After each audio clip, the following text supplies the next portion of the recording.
Doctor Sarvepalli Radhakrishnan teachers day celebration సందర్భంగా తెలంగాణ రాష్ట్ర ప్రభుత్వ ఆధ్వర్యంలో మా విద్యాశాఖ సెక్రటరీ యోగితారాణా అధ్యక్షతన టీచర్స్ డే కార్యక్రమాన్ని ఏర్పాటు చేసి ఈ కార్యక్రమంలో నాతో పాటు మంత్రివర్గ సభ్యులు పొంగులేటి శ్రీనివాసరెడ్డి గారిని, అదేవిధంగా మాజీ రాజ్యసభ సభ్యులు, తెలంగాణ రాష్ట్ర ప్రభుత్వ సలహాదారులు, తెలంగాణ ఉద్యమంలో తెలంగాణ రాష్ట్ర సాధనలో క్రియాశీలక పాత్ర పోషించిన పూర్వపు టీచర్ కేశవరావు గారిని, అదేవిధంగా శాసన మండలి సభ్యులు ఏవిఎన్ రెడ్డి గారిని, అదేవిధంగా మిత్రుడు శ్రీపాల్ రెడ్డి గారిని, షేర్లింగంపల్లి శాసనసభ్యులు అరకపూడి గాంధీ గారిని, ప్రజాప్రతినిధులను, విద్యాశాఖకు సంబంధించిన అధికారులను, తెలంగాణ రాష్ట్రం యొక్క బలము బలగమైన మా టీచర్లను, విద్యార్థులందరినీ ఈ కార్యక్రమానికి ఆహ్వానించి తెలంగాణ రాష్ట్ర ప్రభుత్వం యొక్క ప్రాధాన్యత, రాష్ట్ర ప్రభుత్వ ఆధ్వర్యంలో నడుస్తున్న విద్యాశాఖ అని ఈ కార్యక్రమాన్ని ఏర్పాటు చేసినందుకు వారిని మనస్ఫూర్తిగా నేను అభినందిస్తున్నా. మిత్రులారా, చాలామంది ముఖ్యమంత్రులు రెవెన్యూ శాఖనో, ఫైనాన్స్ శాఖనో, ఇరిగేషన్ శాఖనో, ముఖ్యమంత్రులు ఎప్పుడూ ఈ శాఖల్ని వాళ్ళ దగ్గర పెట్టుకుంటారు. కానీ ప్రజాప్రభుత్వంలో రెవెన్యూ శాఖను పొంగులేటి శ్రీనివాసరెడ్డి గారికి, ఆర్థిక శాఖను మిత్రులు బట్టి విక్రమార్క గారికి, సాగునీటి పారుదల శాఖను పెద్దలు ఉత్తమ్ కుమార్ రెడ్డి గారికి ఇచ్చి, మీ ముఖ్యమంత్రిగా, మీ సోదరుడుగా విద్యాశాఖను నా దగ్గర పెట్టుకున్నా.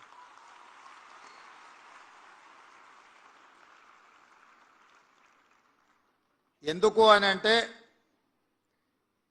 విద్యాశాఖ నాకు దగ్గరగా ఉండాలి, రాష్ట్ర ప్రభుత్వానికి అత్యంత ప్రాధాన్యత కూడుకున్న శాఖ అని చెప్పి ఈ శాఖలో నిర్ణయాలు తీసుకోవాలి అని అంటే, ప్రతిసారి నేను ఎవరినో మంత్రిని పిలిచి, అధికారులను పిలిచి సమీక్ష చేసి ఆదేశాలు ఇస్తే ట్రాన్స్మిషన్ లాస్ ఉంటుందని చెప్పి ఈ శాఖను నా దగ్గరనే పెట్టుకున్న, నేనే స్వయంగా పర్యవేక్షిస్తున్నా. అప్పుడప్పుడు కొంతమంది మిత్రులు మాట్లాడుతుంటారు, విద్యాశాఖకు మంత్రిని నియమించండి అని. వారి అవగాహన రాహిత్యమో లేకపోతే నేను ఉండడం వల్ల ఈ శాఖ బాగుపడి ప్రక్షాళన చేసి దళితులకు, గిరిజనులకు, బలహీన వర్గాలకు, మైనారిటీలకు, తండాలలో, గూడాలలో, మారుమూల పల్లెల్లో ఉన్న పేద కుటుంబాలకు సంబంధించిన విద్యార్థులు బాగుపడతారన్న ఆలోచనతో ఈ రకంగా మాట్లాడుతున్నారేమో నాకు తెలీదు. విమర్శకులకు నేను ఒకే ఒక్క మాట చెప్పదలుచుకున్నా. ఈ శాఖను నేనే స్వయంగా పర్యవేక్షిస్తూ ప్రతి సమస్యను నిశితంగా అర్థం చేసుకొని ఆ సమస్యను పరిష్కరించే ప్రయత్నం చేస్తున్నా. ప్రత్యేక రాష్ట్రం ఏర్పడ్డ తర్వాత 10 సంవత్సరాల నుంచి శాఖలో చాలా సమస్యలు పేరుకుపోయినాయి. నేను ఎక్కువ అంశాలు, రాజకీయ విమర్శలకు వెళ్ళను. కానీ తెలంగాణ ఉద్యమ సందర్భంగా ఆనాడు ఉద్యమంలో క్రియాశీలకంగా పాలు పంచుకున్న వాళ్ళు, కేజీ టు పీజీ ఉచిత నిర్బంధ విద్య తెలంగాణ సమాజానికి అందిస్తామని చెబితే ఆనాడు మీ సంఘాల నాయకులు ఇక్కడనే మధుసూదన్ రెడ్డి గారు లాంటి వాళ్ళు ఉన్నారు. నిజంగానే అందరి భవిష్యత్తులు బాగుపడతాయని చెప్పి సంపూర్ణమైన మద్దతు ఆనాడు ఉన్న వాళ్లకు అందించారు. మరి తెలంగాణ రాష్ట్రం జూన్ 2, 2014 తర్వాత ఇక్కడున్న టీచర్లను, లెక్చరర్స్ని, ప్రొఫెసర్లను నేను అడుగుతున్నా, తెలంగాణ రాష్ట్రంలో ఆ 10 సంవత్సరాలు కేజీ టు పీజీ ఉచిత నిర్బంధ విద్య అమలు జరిగిందా, లేకపోతే మారుమూల ప్రాంతాలలో ఉన్న సింగిల్ టీచర్ పాఠశాలలు మూతబడ్డాయా? మీరే విశ్లేషించుకోండి అని చెప్పి నేను ఈ సందర్భంగా చెప్పదలుచుకున్నా. వివరాలు నాకంటే మీకు ఎక్కువగా తెలుసు. సమాజంలో చైతన్యం నిండిన, చైతన్యంతో కూడుకున్న ఆలోచన చేయగలిగిన ప్రభుత్వ ఉద్యోగులు ఎవరైనా ఉన్నారు అని అంటే ముందు వరుసలో మా ఉపాధ్యాయులు ఉంటారు అని నేను బలంగా నమ్ముతున్నా. నాటి తెలంగాణ ఉద్యమంలో ప్రతి ప్రాంతానికి, ప్రతి గూడానికి జై తెలంగాణ నినాదాన్ని చేరవేసింది ఇక్కడ ఉన్న ఈ ఉపాధ్యాయులే అన్న సంగతి నాకు సంపూర్ణంగా తెలుసు. ప్రభుత్వంలో ఉండే శాఖలు కొన్ని ప్రాంతాలకు, కొన్ని పట్టణాలకు, కొన్ని నగరాలకు మాత్రమే పరిమితం అవుతారు. కానీ విద్యాశాఖకు సంబంధించిన టీచర్లు ప్రతి ప్రాంతానికి కరెంటు ఉన్నా లేకపోయినా, ఆ ఊర్లో హనుమాన్ల గుడి ఉన్నా లేకపోయినా, ఏదో ఒక పాఠశాల, ఒక టీచర్ ఆ ప్రాంతంలో ఉంటాడు. తనకు తెలిసిన సమాచారాన్ని ఆ ఊర్లో యథాలాపంగానో అనుకోనో ఏదో రకంగా అక్కడ ఉండే ప్రజలకు చెప్పి ప్రభావితం చేసే ప్రయత్నం చేస్తూనే ఉంటాడు టీచర్.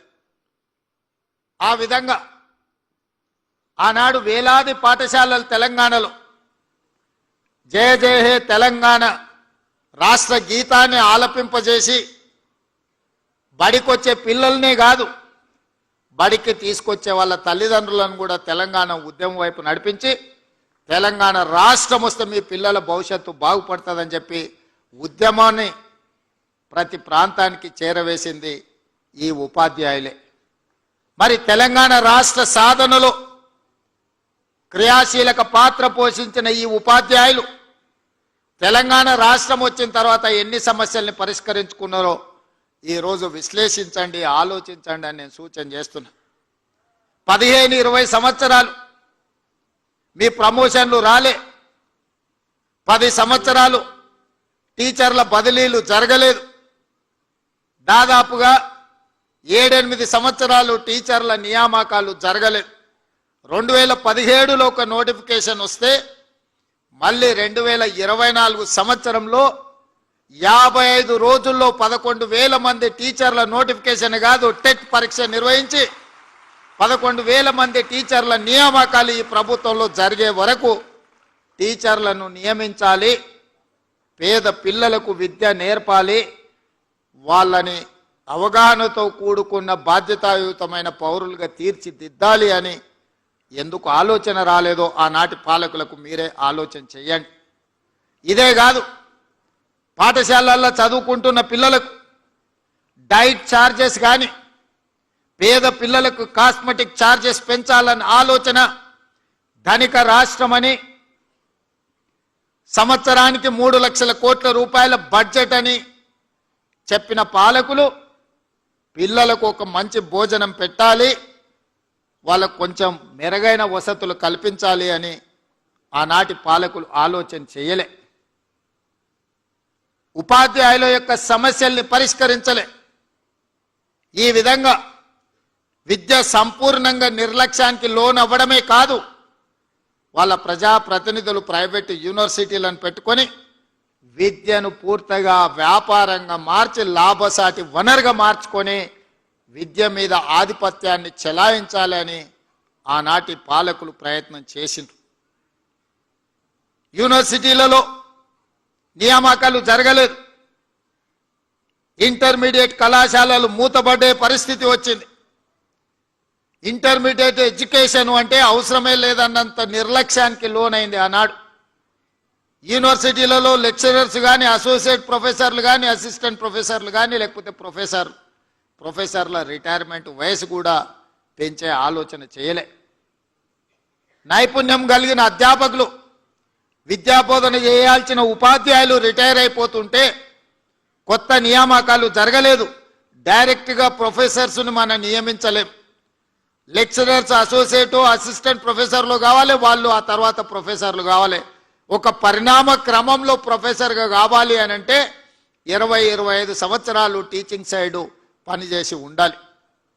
మరి నియామకాలు జరగకుండా ఉన్న ప్రొఫెసర్లు రిటైర్ అయిపోతుంటే ఈ యూనివర్సిటీలు ఎందుకు ఉపయోగపడని, ఒకప్పుడు గొప్ప చరిత్ర కలిగిన 100 సంవత్సరాల పైగా ప్రపంచానికే సేవలు అందించి గొప్ప ప్రధానమంత్రులను, ముఖ్యమంత్రులను అందించిన ఉస్మానియా యూనివర్సిటీ మూతబడే పరిస్థితి వచ్చింది.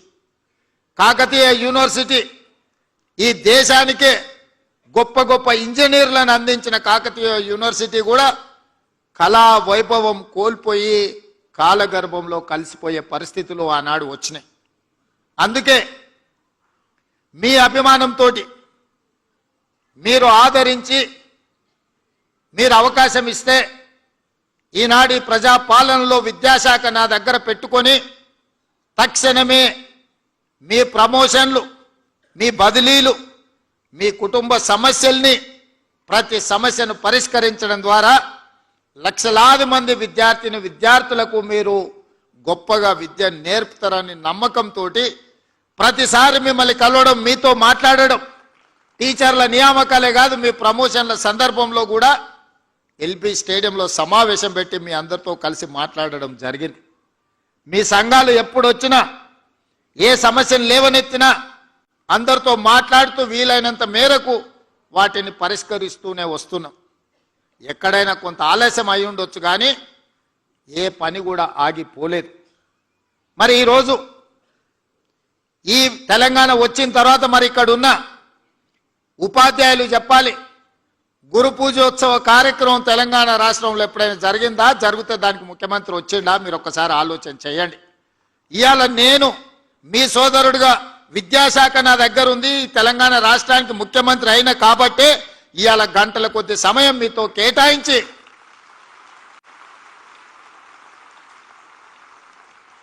మా తెలంగాణ రాష్ట్ర పునర్నిర్మాణంలో మా ఉపాధ్యాయుల యొక్క పాత్ర ఎనలేనిది. తెలంగాణ పునర్నిర్మాణం మీ సేవలు ఎంతో అవసరం ఉన్నది అని చెప్పడానికి ఇవాళ మీ అందరినీ కలుసుకోవడం నాకు చాలా సంతోషం. ఇవాళ నేను వస్తా, పిల్లలు పెట్టిన అన్ని స్టాల్స్ చూసిన. మేము గవర్నమెంట్ స్కూల్లోనే చదువుకున్నాం. గ్రామీణ ప్రాంతం నుంచి వచ్చిన నేనేం కార్పొరేట్ స్కూల్లో చదవలే. ఈరోజు ఒక జిల్లా పరిషత్ మెంబర్ నుంచి తెలంగాణ రాష్ట్ర ముఖ్యమంత్రిగా 17 సంవత్సరాల కాగలిగిన అంటే ప్రభుత్వ పాఠశాలల్లో మీలాంటి టీచర్లు చెప్పిన చదువుకొని ఈరోజు ఈ స్థాయికి వచ్చినాం. నాకు తెలిసి ఈ వేదిక మీద ఉన్న ముఖ్యమైన వాళ్ళు ఎవరు కార్పొరేట్ స్కూల్లో చదువుకున్న వాళ్ళు ఎవరు లేరు. అంటే టీచర్ల యొక్క ప్రాధాన్యతను, టీచర్లను చిన్న చూపు చూసే సంస్కృతి ఆలోచన మా ప్రభుత్వానికి లేదు. అదేవిధంగా మనందరం కూడా విశ్లేషించుకోవాలి, మనం ఎక్కడున్నాం, మనం ఎక్కడికి వెళ్ళాలి. ఈరోజు కొన్ని వివరాలు మా టీచర్లతో నేను పంచుకోదలుచుకున్నా. తెలంగాణ రాష్ట్రంలో దాదాపుగా 27,000 ప్రభుత్వ పాఠశాలలు ఉన్నాయి. ప్రభుత్వ పాఠశాలల్లో 24 లక్షల మంది స్టూడెంట్స్ చదువుకుంటున్నారు. అదే ప్రైవేట్లో 11,000 పాఠశాలలు ఉన్నాయి. 34 లక్షల మంది పిల్లలు ఈరోజు ప్రైవేట్ పాఠశాలలలో చదువుకుంటున్నారు. దీనికి కారణం అయితే నేనై ఉండాలి, లేకపోతే మీరై ఉండాలి. మన ఇద్దరం ఈ బాధ్యత నుంచి తప్పించుకోలేం. అయితే రాష్ట్ర ముఖ్యమంత్రిగా, ప్రభుత్వంగా మీకు సరైన వసతులు, వెసులుబాటు, పిల్లలకు నమ్మకం, విశ్వాసం కల్పించే పని నా ప్రభుత్వం చేయకపోయినా ఉండాలి. ఒకవేళ అవన్నీ చేసినా అమలు చేయడంలో మీ వైపు నుంచి కొంత ఆలస్యమైన అయి ఉండాలి. ప్రైవేట్ స్కూళ్ళలో నేను ఈ వేదిక నుంచి గతంలో మాట్లాడితే కూడా నన్ను విమర్శలు చేశారు. మా గవర్నమెంట్ స్కూల్లో చదువుకునే టీచర్లు బీఎస్సీ, బీఎడ్, ఎంఏడ్ చదువుకున్న వాళ్ళు, ఎంఏలు చదువుకున్న వాళ్ళు ఉన్నారు. ప్రైవేట్ స్కూళ్ళలో ఎంతమంది అన్ని చదువులు చదువుకున్న వాళ్ళు ఉన్నారా? ప్రైవేట్ స్కూల్స్ కంటే మా గవర్నమెంట్ స్కూల్లో టీచర్లు చాలా విద్యాధికులు అని నేను అంటే ప్రైవేట్ స్కూళ్ళని అవమానించిందని చెప్పి కొంతమంది విమర్శించారు. నేను అవమానించలే, పోల్చి చెప్పిన. ఈరోజు కూడా నేను సూచన ఒక్కటే, ప్రైవేట్ స్కూల్స్ కంటే మా గవర్నమెంట్ స్కూల్లో ఉన్న టీచర్లు అత్యధికంగా విద్యాధికులు, బాగా చదువుకున్న వాళ్ళు, సమాజం పట్ల అవగాహన ఉన్నవాళ్ళు. ఏ గ్రామీణ ప్రాంతం నుంచి వాళ్ళు వచ్చిండ్రో అదే గ్రామీణ ప్రాంతాలలో ఈరోజు వాళ్ళు టీచర్లుగా పనిచేస్తున్నారు. సామాజిక బాధ్యత గుర్తెరిగిన వాళ్ళు. మరి వాళ్ళు సరైన విధంగా పేదలకు విద్య నేర్పాలి అని అంటే ప్రభుత్వం కూడా వాళ్ళకు కావలసిన కనీస మౌలిక వసతులను అందించాల్సిన బాధ్యత ప్రభుత్వానికి ఉన్నది. టీచర్లకు జీతాలు ఇచ్చి చేతులు దులుపుకుంటే సరిపోదు. స్కూళ్ళు ఊడవడానికి ఆయ ఉండాలి, గంట కొట్టడానికి అటెండర్ ఉండాలి, బాత్రూమ్లు గడగడానికి అవసరమైన మనుషులు ఉండాలి. టీచర్లదే ఆ బాధ్యత అన్నట్టు ఊడ్చే బాధ్యత టీచర్దే, గంట కొట్టే బాధ్యత టీచర్దే, బాత్రూమ్లు గడిగే బాధ్యత టీచర్దే అనే విధానం ఇది మంచిదా? హైలీ క్వాలిఫైడ్ ఎనర్జెటిక్ ఎనర్జీని మనం వీటికి వాడడం ద్వారా టీచర్లు నిజంగా చదువులు చెప్పేదానికంటే ఈ పనులు చూసుకున్న వరకే సగం సమయం అయిపోతుంది. అందుకే నేను రాగానే అమ్మ ఆదర్శ పాఠశాల పేరు మీద స్పష్టంగా నిర్ణయం తీసుకొని మీకు ప్రతి సంవత్సరం 130 కోట్లు అదనంగా సిఎస్ఆర్ ఫండ్స్ నుంచి స్కూళ్ళు ఊడవడానికి తూడవడానికి ఈ కార్యక్రమాలు చేయడానికి నేను నిధులు మంజూరు చేసిన. టీచర్లు కేవలం పిల్లలకు చదువు చెప్పడానికే చదువు మీదనే ఫోకస్ పెట్టాలి, పిల్లల్ని అర్థం చేసుకోవాలి, పిల్లల్లో ఉన్న నైపుణ్యాన్ని పెంపొందించాలి. అప్పుడే గ్రామీణ ప్రాంతాలు బాగుపడతాయి. పేదవాడు చదువుకున్నప్పుడే ఈ రాష్ట్రం యొక్క తలరాత మారుతుంది. చదువు ఒక్కటే మీ తలరాతను మారుస్తుంది అని పేదల పట్ల నాకు ఒక నమ్మకం, విశ్వాసం ఉంది. కాబట్టే చదువు చెప్పడానికి అవసరమైన వసతులు ఏర్పాటు చేయాలన్నదే నా ఆలోచన. అదేవిధంగా గవర్నమెంట్ స్కూల్లో భోజనం చేయాలంటే నిన్న మొన్న కొన్ని అక్కడక్కడ దురదృష్టకర సంఘటనలు, పిల్లలకు ఫుడ్ పాయిజన్ అయింది, లేకపోతే పిల్లల్ని హాస్పిటల్కు తీసుకెళ్ళామని వార్తలు చూసినప్పుడు నాకు చాలా బాధ అవుతుంది. ఎందుకంటే నేను డైట్ ఛార్జెస్ పెంచిన, కాస్మెటిక్ ఛార్జెస్ పెంచిన, ఇవాళ ఎవరైనా ఎంత ఆగర్భ శ్రీమంతుడైనా తినే సన్నబియ్యం ఇవాళ పేదోళ్ళకి ఇచ్చిన పాఠశాలల పిల్లలకు పెట్టమని నేను చెప్పిన. క్వాలిటీ ఫుడ్ ఇవ్వండి అని చెప్పిన. ప్రతి స్కూల్కు ఒక ప్రభుత్వ అధికారికి బాధ్యత ఇచ్చిన. ఇప్పుడు నేను మా టీచర్లను విజ్ఞప్తి చేస్తున్నా, మీరు కూడా వాళ్ళతో భోజనం చేయండి. వీళ్ళు ఉన్నప్పుడు నేను కూడా వచ్చి వాళ్ళతో భోజనం చేస్తాను. ఎప్పుడైతే టీచర్లం అంటే ఒక కుటుంబ పెద్ద, ఒక తల్లిగానో ఒక తండ్రిగానో తల్లిదండ్రులు మన మీద విశ్వాసం పెట్టుకొని రాత్రి సమయంలో పిల్లలు తల్లిదండ్రుల దగ్గర ఉంటే దినం మొత్తం మన దగ్గరనే ఉంటారు, టీచర్ల దగ్గరనే ఉంటారు. 50% పేద పిల్లల బాధ్యత మా టీచర్ల దగ్గరనే ఉన్నది. ఆ సమయంలో వాళ్ళతో పాటు కలిసి, వాళ్ళతో పాటు ఆడి, వాళ్ళతో పాటు భోజనం చేస్తే ఆ పిల్లలకు ఒక విశ్వాసం వస్తుంది. తప్పు జరగకుండా చూసుకునే బాధ్యత మనకు ఉంటుంది. కాబట్టి దయచేసి మా టీచర్లకు తప్పకుండా పాఠశాలల్లో మధ్యాహ్న భోజనం పిల్లలతో కలిసి మీరు ఎప్పుడైతే చేస్తారో తప్పులు జరగకుండా ఉంటాయి. దానికి ఏం కావాలనో నాకు చెప్పండి. వాటికి కావాల్సిన అనుమతులు కానీ వసతులు కానీ ఏర్పాటు చేసే బాధ్యత నాది. ఎందుకు అని అంటే ఈరోజు ఈ తెలంగాణ ఒక బలమైన తెలంగాణగా నిర్మించాలి అంటే పెద్దలు చెప్పినారు దేశ భవిష్యత్తు తరగతి గదుల్లోనే ఉంది అని. మరి ఇవాళ తెలంగాణ భవిష్యత్తు కూడా తరగతి గదుల్లోనే ఉంది. ఇవాళ ఉస్మానియా యూనివర్సిటీ ర్యాంకింగ్ మెరుగైంది, గతంలో ఉండేదానికంటే చాలా ముందుకు వచ్చిందని చెప్పినప్పుడు నాకు సంతోషమైంది. నేను వచ్చినప్పుడు గతంలో యూనివర్సిటీ వైస్ ఛాన్సలర్ నియమించడానికి ఆ ప్రభుత్వానికి తీరిక లేకుండే. దాంట్లో కూడా రకరకాల రాజకీయాలు, నేను వాటి జోలికి వెళ్ళదలుచుకోలేదు. వచ్చిన ఎంబడే సామాజిక పరిస్థితులను మెరిట్ బేసిస్ మీద, social justice with merit, without merit ఎవరిని వీసీలు వేయలే. కానీ 100 సంవత్సరాల అవకాశం రాని సామాజిక వర్గాలకు కూడా ఉస్మానియా యూనివర్సిటీ వైస్ ఛాన్సలరు, లేకపోతే అంబేద్కర్ యూనివర్సిటీ, ఇతర యూనివర్సిటీలకు వాళ్ళకి బాధ్యత ఇచ్చి వాళ్ళు ఈరోజు వాళ్ళ బాధ్యత నెరవేరుస్తున్నారు. కాబట్టి ఉస్మానియా యూనివర్సిటీ యొక్క గ్రేడింగ్లో ఈరోజు చాలా అప్గ్రేడ్ అయినాం. ఇవాళ ప్రైవేట్ గవర్నమెంట్ స్కూల్స్లో కూడా నాకు తెలిసి మా విద్యాశాఖ అధికారులు చెప్పాలి, ఈ సంవత్సరం 3 లక్షల మంది విద్యార్థులు ప్రైవేట్ స్కూళ్ళ నుంచి మారి గవర్నమెంట్ స్కూళ్ళకు వచ్చిందంటే మీరందరూ ఎంత అద్భుతంగా పనిచేస్తున్నారో. ప్రతిసారి డ్రాప్అవుట్సే ఉంటుండే. ప్రతి సంవత్సరం విద్యార్థులు తగ్గుకుంటూ చివరికి పాఠశాలలు మూతబడే పరిస్థితి తెలంగాణ రాష్ట్రానికి దాపురించింది. అక్కడి నుంచి ఈ సంవత్సరం మనం పెట్టిన ఎఫర్ట్స్ తోటి 3 లక్షల మంది విద్యార్థులు అదనంగా ఈరోజు ప్రభుత్వ పాఠశాలల చేరినరు అని అంటే నేను మనస్ఫూర్తిగా మా టీచర్లను నేను అభినందిస్తున్నా. మీరు బాధ్యతతోని వ్యవహరిస్తున్నారు. దీన్ని ఇంకా వేగంగా ముందుకు తీసుకెళ్ళాలి. ఆ మధ్య నేను పేపర్లో చూసిన పిల్లలు రావడానికి స్కూల్కు ఆటో లేదు అని అంటే ఆ టీచర్లే చందాలు వేసుకొని ఆటోకు వాళ్ళు డబ్బులు ఇచ్చి ప్రతిరోజు పిల్లల్ని బడికొచ్చే విధంగా జీతంలోకి వెళ్ళి కొంత కేటాయించి పిల్లలకు ఆటో వసతి ఏర్పాటు చేసి ఈరోజు కొంతమంది టీచర్లు పిల్లలకు చదువు చెప్తున్నారంటే వాళ్ళ సోషల్ రెస్పాన్సిబిలిటీని నేను అభినందిస్తున్నా. ఆదిలాబాద్లో ఇంకొక టీచర్ వాళ్ళ సతీమణి కూడా టీచర్ ఉండే ఆవిడ మరణిస్తే ఆవిడ జ్ఞాపకార్థంగా 7 లక్షల రూపాయలు ఖర్చు పెట్టి ఆ స్కూల్లో మౌలిక వసతులను ఒక టీచర్ మెరుగుపరిచిండు అని అంటే విద్య పట్ల పేదవాళ్ళ పట్ల ఆ టీచర్లకు ఉన్న దయాగుణాన్ని ఈరోజు మనందరం అర్థం చేసుకోవాలి. మా యోగితారాయణ గారు చెప్తున్నారు ఆదిలాబాద్లో ఇంకేదో ప్లేస్ ఒక టీచర్ వైఫ్ అండ్ హస్బెండ్ ప్రమోషన్లు వచ్చినా ఏమొచ్చినా బదిలీ కాకుండా అక్కడనే ఉండే ఆదివాసీ పిల్లలకు వాళ్ళకి చదువులు చెప్పిండ్రు. మీ ద్వారా ఒక శాలువ కప్పాలి ఆ టీచర్స్కి అని చెప్పిండ్రు. అంటే నేను తప్పకుండా కప్పడమే కాదు ఏదో ఒకసారి ఆ స్కూల్ని కూడా నేను సందర్శిస్తానని మా ఎడ్యుకేషన్ సెక్రటరీ గారికి నేను చెప్పిన. ఇవన్నీ మీ సక్సెస్ స్టోరీస్. అక్కడో ఇక్కడో చిన్నయో పెద్దయో చెదురుమదురు సంఘటనలు జరుగుతాయి. 95% మనం ఎఫెక్టివ్గా పనిచేసినా 95% మంచి వాళ్ళు ఉన్నా 2% 3% అనుకోని తప్పిదాలు జరిగితే ఆ 2-3% మన శాఖకు మచ్చ తెచ్చిపెట్టే పరిస్థితి ఉంది. చాలామంది నాకు సూచన చేసిరు most controversial subject education department నువ్వు ఆ శాఖ ఎవరికన్నా ఇచ్చేసి అన్న వేరేది ఏదన్నా తీసుకో అని. నేను చెప్పిన లేదు ఈ శాఖ నా దగ్గరనే పెట్టుకుంటా, కాంట్రవర్సీ అయినా పర్వాలేదు ఏదో తేల్చుదామని నేను డిసైడ్ అయినా.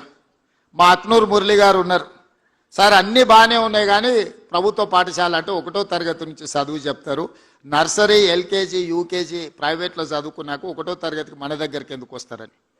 ఆ సమస్య నాకు అర్థమైంది. అందుకే ఆలోచన చేసి మా ఎడ్యుకేషన్ కమిషన్ ఇంతవరకు ఎప్పుడు ఎడ్యుకేషన్ కమిషన్ లేదు తెలంగాణకి.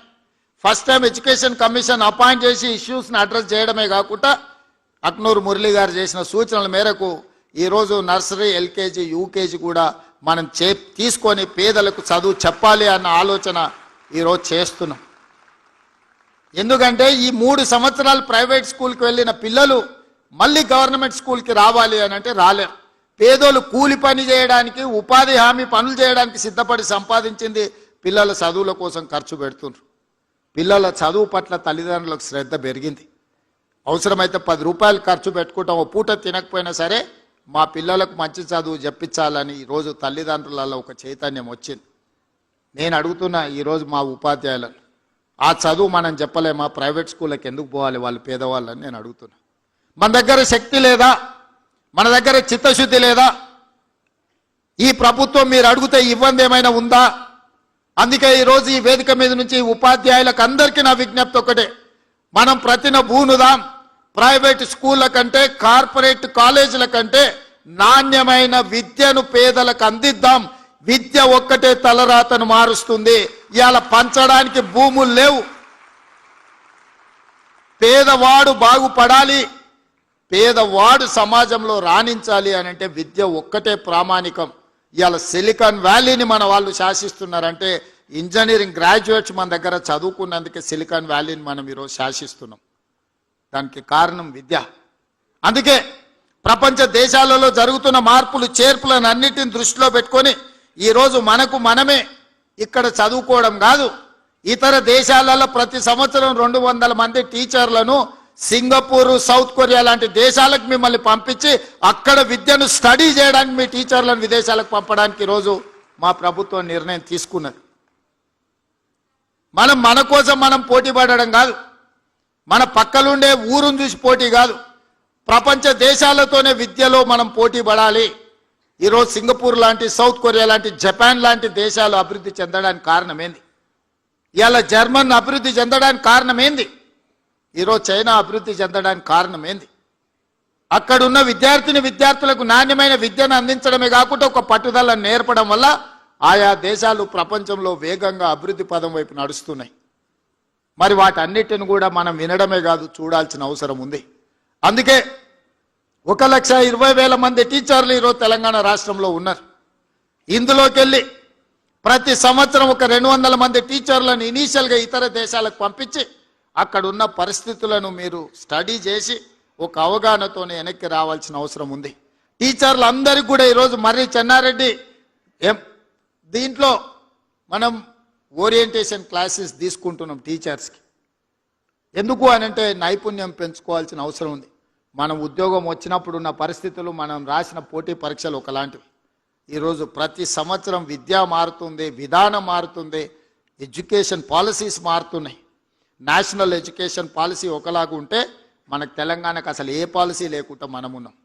అందుకే మొన్నటికి మొన్న నేను ఆర్డర్ ఇచ్చిన, తెలంగాణ ఎడ్యుకేషన్ పాలసీని ప్రిపేర్ చేయండి అని పెద్దలు కేశవరావు గారిని చైర్పర్సన్గా పెట్టి కడేప్ శ్రీహరి గారిని, అక్నూర్ మురళి గారిని, మా ఎడ్యుకేషన్ డిపార్ట్మెంట్లో ఉన్న అధికారులను కలిపి తెలంగాణ ఎడ్యుకేషన్ పాలసీ చేయడానికి ఒక కమిటీని అపాయింట్ చేసినాం. తెలంగాణ కూడా ఒక నూతనమైన ఎడ్యుకేషన్ పాలసీ కావాలి. ఆ ఎడ్యుకేషన్ పాలసీ పేద పిల్లల జీవితాలలో వెలుగులు నింపాలి. అందుకే మిత్రులారా, ఈరోజు ఉత్తమ ఉపాధ్యాయులను అభినందించడమే కాకుండా వాళ్ళందరినీ కలవాలి, వాళ్ళతో మాట్లాడడం ద్వారా మీతో ఆలోచనలు పంచుకోవాలి. ఈ రాష్ట్ర ప్రభుత్వానికి నర్సరీ నుంచి 12th క్లాస్ వరకు, 12th తర్వాత ఆ పిల్లలకు విజ్డమ్ వస్తుంది. వాళ్ళు డాక్టర్ కావాలనుకుంటున్నారా, ఇంజనీర్ కావాలనుకుంటున్నారా, ఐఏఎస్ కావాలనుకుంటున్నారా, ఐపీఎస్ కావాలనుకుంటున్నారా. కానీ ఫౌండేషన్ లేకుండా మీరు అంతస్తులు కడతామంటే అది ఉపయోగం లేదు. Foundation is very important than anything. ఆ ఫౌండేషన్ అనేది వేయగలిగింది ఇక్కడున్న ఈ టీచర్లు, ఈ ఉపాధ్యాయులే. మీరు నేను కలిస్తే ఆ ఫౌండేషన్ ఈ దేశానికి ఆదర్శంగా నిలబెడతాం. చివరిగా ఒక్క మాట చెప్పదలుచుకున్నా. కేజ్రీవాల్ ఢిల్లీలో రెండోసారి మూడోసారి ఎందుకు ముఖ్యమంత్రి అయ్యిండు? మొదటిసారి ఒక పరిస్థితిలో అయ్యిండు, రెండోసారి మూడోసారి వారు ముఖ్యమంత్రి కావడానికి ప్రధానమైన కారణం ఆయన విద్యలో తీసుకొచ్చిన సమూలమైన మార్పులు. ఆ మార్పుని పేదలకు విద్యను అందించిన టీచర్లు కాబట్టి వారు రెండోసారి మూడోసారి ముఖ్యమంత్రి అయినారు. నాకు కూడా కొంచెం స్వార్థం ఉంది, మీరు మంచిగా పనిచేస్తే రెండోసారో మూడోసారో కావడానికి ఉంటుంది. నేనేం దాచిపెట్టదలుచుకోలే, నేను కష్టపడతా, నేను కూడా మీతో పాటు పనిచేస్తా. నేనేం పని చేయను, నేను ఫామ్ హౌస్లో అనుకుంటా మిమ్మల్ని కష్టం చేయమని నేను చెప్తలేను. నేను కూడా వస్తా, మీరు ఏడికి రమ్మంటే ఆడికి వస్తా, తండాలకు రమ్మంటే తండాలకు వస్తా, గూడాలకు వస్తా, ఎక్కడికి రమ్మంటే అక్కడికి వస్తా. నేను కూడా ఎక్కడి నుంచి వచ్చినా, నల్లమల్ల అడవుల నుంచే వచ్చిన, గ్రామీణ ప్రాంతం నుంచి వచ్చిన. 6 నెలలకు ఒకసారైనా మా ఊరికి పోయి ఓ రోజు ఉండి వస్తాయి. ఎందుకంటే జూబ్లీహిల్స్ వచ్చిన కాబట్టి అది మర్చిపోద్దు. అక్కడికి పోతే మనం ఎక్కడొచ్చినామో మన మూలాలు మనకు గుర్తుంటాయి. మా టీచర్లకు కూడా నా సూచన ఒకటే, అప్పుడప్పుడు మనం ఎక్కడి నుంచి వచ్చినామో 4 నెలలకు ఒకసారి మన మూలాలను మనం గుర్తు చేసుకోవాలి. వెనక్కి ఊరికి పోయి మన దాయాదులను, మన పక్కింటోళ్ళను, మన ఊర్లో మన చిన్ననాటి మిత్రులను కలితే ఒకరు వ్యవసాయం చేస్తుంటారు, ఒకరు బర్రెల కాడికి పోతుంటారు, ఒకరు తినడానికి ఇబ్బంది పడుతుంటారు. వాళ్ళకంటే ఎంత మెరుగైన జీవితం మనకుందో ఒకసారి వస్తే మనం నిజంగా ఏం చేయాలనో మనకు ఒక అవగాహన వస్తుంది. అందుకే ఇక్కడికి వచ్చిన విద్యార్థులకు నేను సూచన చేయదలుచుకున్నా. పాఠశాల విద్యనే కాదు, ఈరోజు ప్రతి సంవత్సరం ఇంజనీరింగ్ గ్రాడ్యుయేట్స్ తెలంగాణ రాష్ట్రంలో 1,10,000 మంది పాస్ అవుతున్నారు. కానీ ఎంతమందికి ఉద్యోగాలు వస్తున్నాయి? మరి ఇంజనీరింగ్ సర్టిఫికేట్ అయితే తెచ్చుకుంటున్నాం, కానీ ఉద్యోగం రాక తల్లిదండ్రులు మా కొడుకు ఇంజనీర్ అంటారు. వీడు సర్టిఫికేట్ తెచ్చుకుంటాడు, కానీ బయటకు వస్తే వాని చదువుకు ఆ సర్టిఫికేట్కి సంబంధం లేకుండా పోతుంది. అందుకే ఈరోజు young India integrated residential schools పెట్టినాం. ప్రతి నియోజకవర్గానికి ఒకటి ఇచ్చినాం.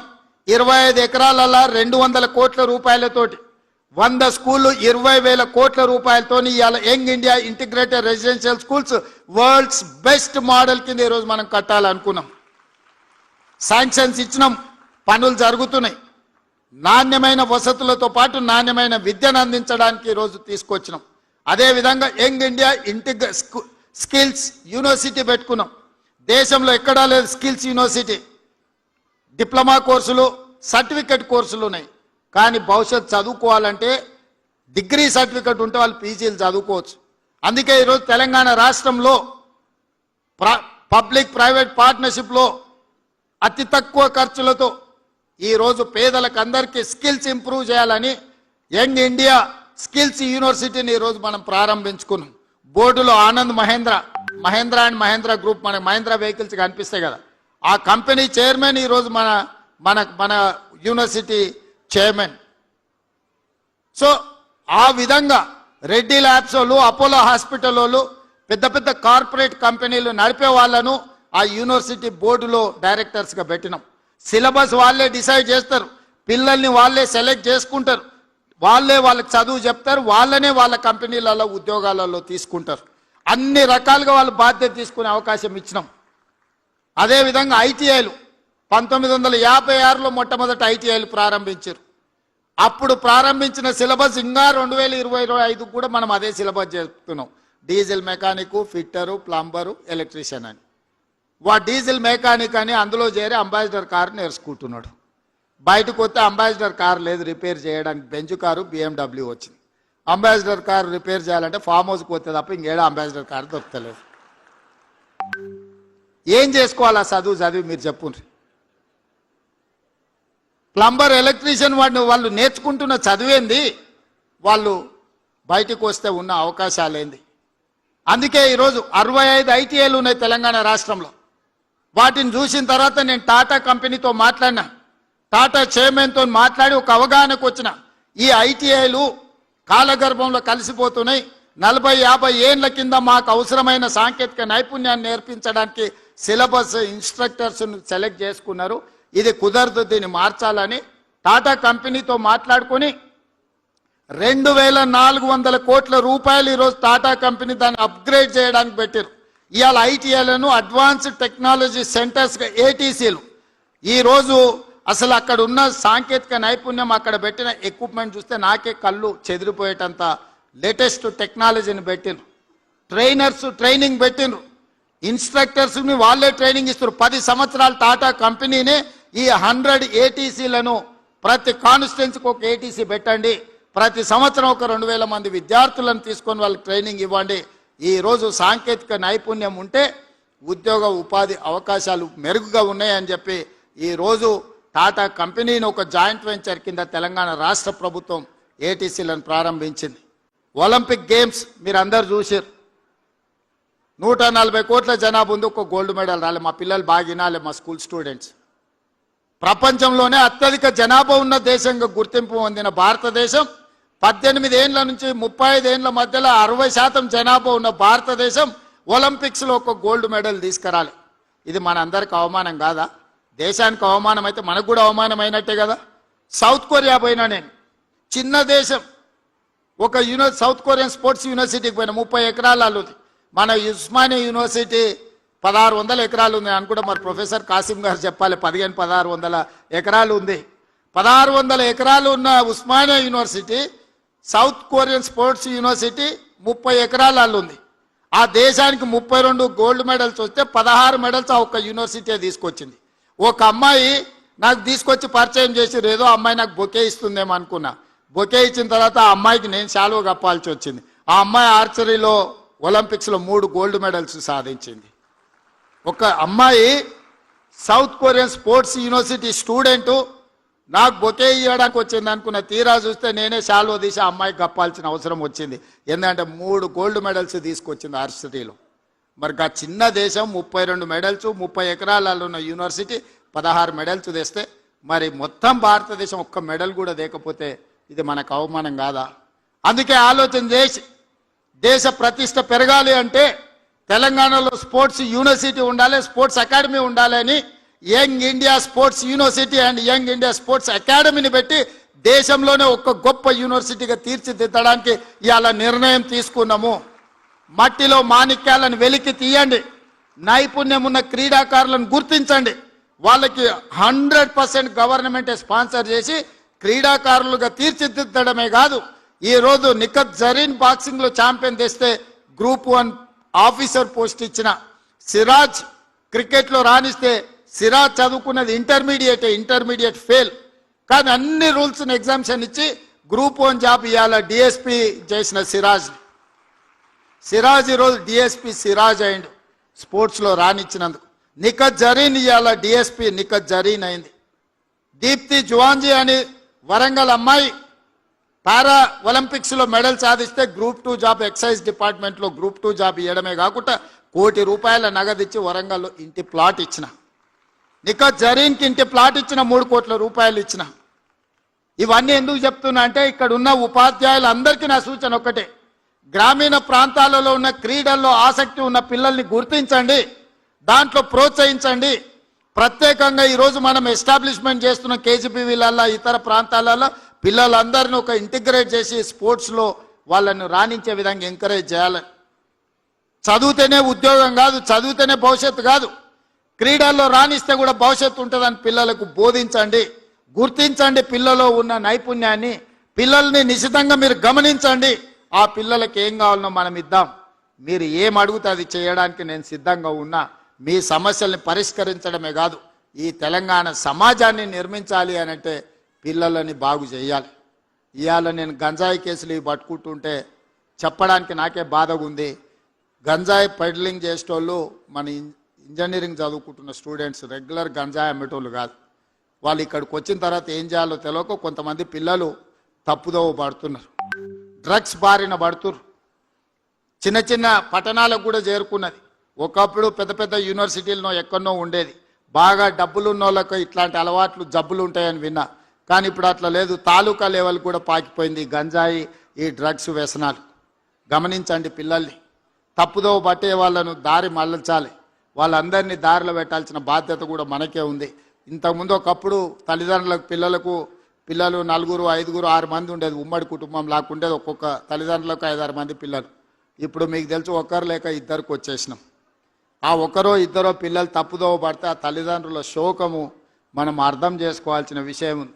అందుకే తెలంగాణ రాష్ట్రంలో ప్రభుత్వం ఏర్పడ్డ తర్వాత ఈ గంజాయి డ్రగ్స్ పట్ల కఠినంగా వ్యవహరిస్తున్నాం.